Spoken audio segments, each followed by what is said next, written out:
Bonjour, je m'appelle François Gemène, je suis professeur à HEC où je dirige notamment le master dédié aux questions de durabilité et d'innovation sociale.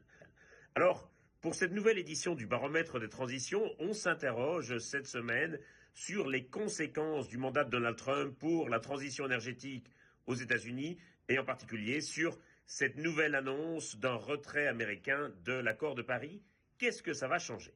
Alors, il y a d'abord les choses qui ne vont pas changer dans la transition énergétique aux États-Unis. On peut s'attendre à ce que la part des renouvelables dans le mix électrique américain, qui atteint aujourd'hui 25%, continue à progresser parce que c'est l'effet du marché.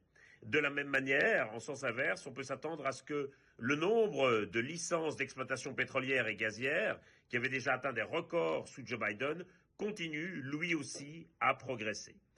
Et puis, il y a ce qui va changer aussi, les risques qui sont associés à ce retrait américain de l'accord de Paris. Et je pense que les risques, cette fois-ci, sont plus importants que lors du premier retrait pour trois raisons au moins.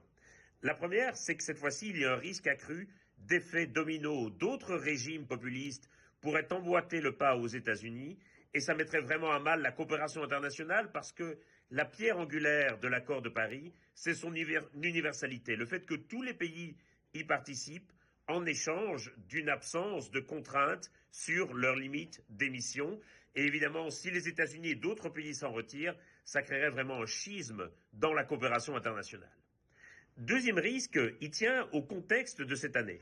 L'accord de Paris prévoit que tous les 5 ans, les pays doivent revoir à la hausse leurs engagements. Cette année, c'est la deuxième fois que les pays devront revoir leurs engagements à la hausse.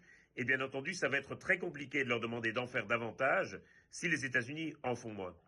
Et puis enfin, le troisième risque est peut-être le plus dangereux, le plus délétère, c'est le risque que la coopération internationale et que l'engagement des États-Unis dans cette coopération soit à géométrie variable, que les États-Unis soient dedans quand il y a un président démocrate et dehors quand il y a un président républicain. Et s'il y a ce mouvement de balancier, et on voit ce mouvement de balancier qui s'enclenche, ça crée un signal d'immobilisme terrible, non seulement pour la coopération internationale, mais évidemment pour tous les opérateurs économiques, parce que ça crée de l'incertitude, de l'instabilité et donc de l'immobilisme. Et c'est peut-être là que se trouve le plus grand risque associé au retrait américain de l'accord de Paris.